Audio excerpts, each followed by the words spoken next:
Job, chapitre 24. Pourquoi le Tout-Puissant ne réserve-t-il pas des temps pour le jugement, et pourquoi ceux qui le connaissent ne voient-ils pas les jours de son intervention? On déplace les bornes, on vole des troupeaux, et on les conduit au pâturage. On s'empare de l'âne des orphelins, on prend pour gage le bœuf de la veuve. On écarte les pauvres du chemin, on force tous les faibles du pays à se cacher. Pareil à des ânes sauvages dans le désert.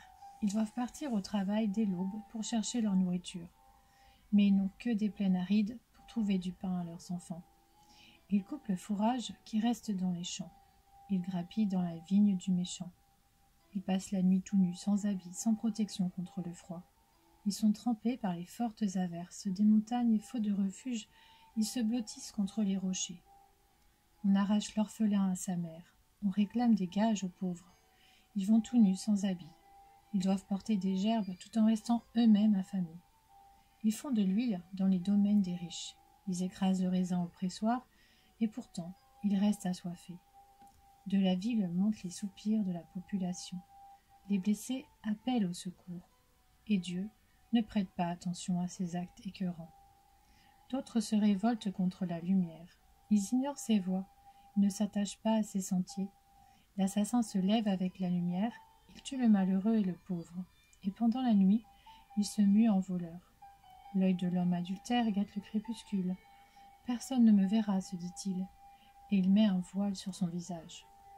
La nuit, ils forcent les maisons. Le jour, ils se tiennent enfermés. Ils ne connaissent pas la lumière. C'est que pour eux tous, le matin est synonyme d'ombre de la mort.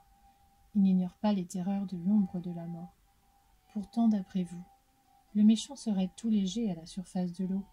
Il n'aurait droit sur la terre qu'à une part maudite, et ne prendrait jamais le chemin des vignes. Tout comme la sécheresse et la chaleur absorbent la fonte de la neige, le séjour des morts engloutirait ceux qui pêchent. Le ventre de sa mère oublierait l'homme injuste. Les vers feraient leur délice de lui. On ne se souviendrait plus de lui. Il serait brisé comme un arbre. Lui qui dépouille la femme stérile, sans enfant, lui qui ne traite pas bien la veuve. Non, Dieu prolonge par sa force les jours des tyrans, et les voilà debout quand ils ne comptaient plus sur la vie.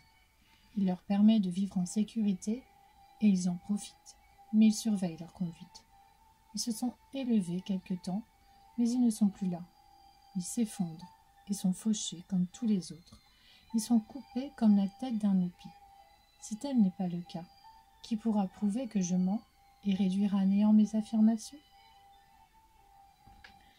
Job, chapitre 25.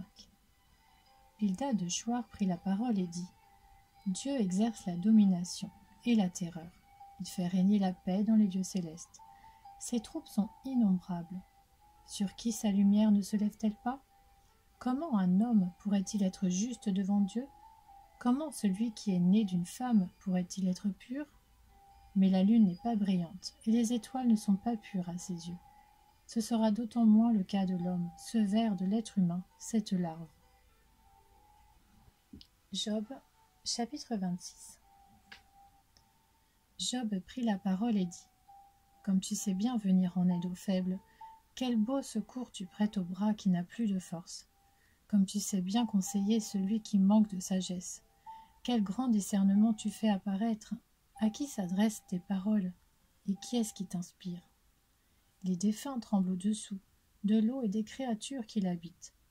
Devant Dieu, le séjour des morts se retrouve nu. Le gouffre de perdition est sans protection. C'est lui qui déploie le nord sur la vide, qui suspend la terre sur le vide.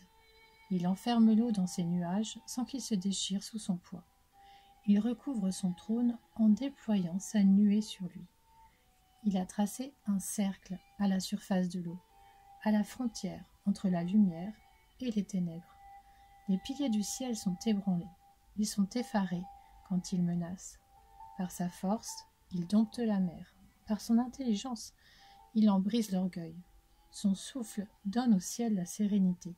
Sa main transperce le serpent fuyard. Si tout cela ne représente qu'un aperçu de sa manière de faire, le faible écho qui nous en parvient, qui pourra comprendre le tonnerre de sa puissance?